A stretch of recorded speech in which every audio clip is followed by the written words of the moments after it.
And it happened to me too, when I was just 13. One of the teachers at my school befriended me and then began to sexually abuse me several times a week for almost 2 years. He used me like a sex slave, as if he owned me, and to keep me quiet he threatened that terrible things would happen to me if I told anyone about it.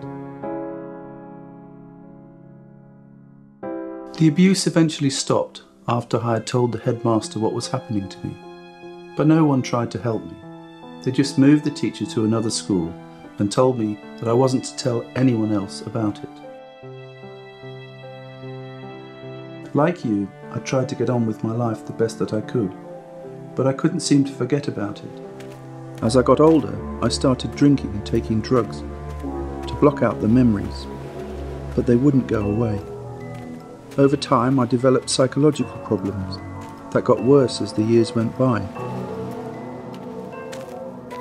Eventually, in 1998, I suffered a serious mental breakdown, which was diagnosed as a post-traumatic stress disorder.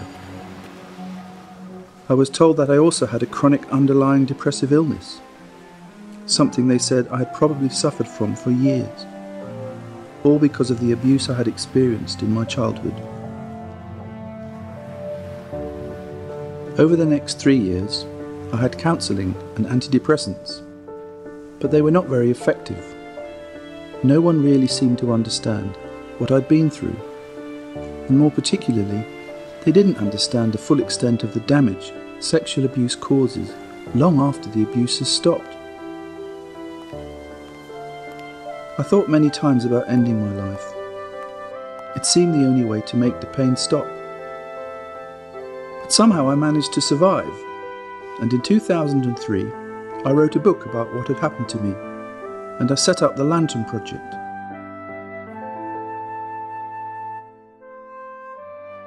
This was to help other victims learn how to cope with their problems.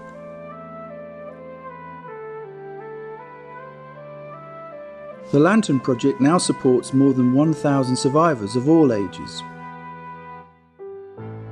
And we have developed our own therapeutic counselling program, which enables survivors to disclose what they have experienced without re-traumatising themselves in the process.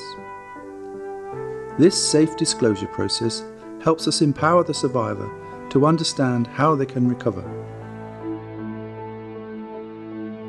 If you would like to talk to someone who understands what you've been through, contact your Deaf Centre or contact the Lantern Project and we will help you.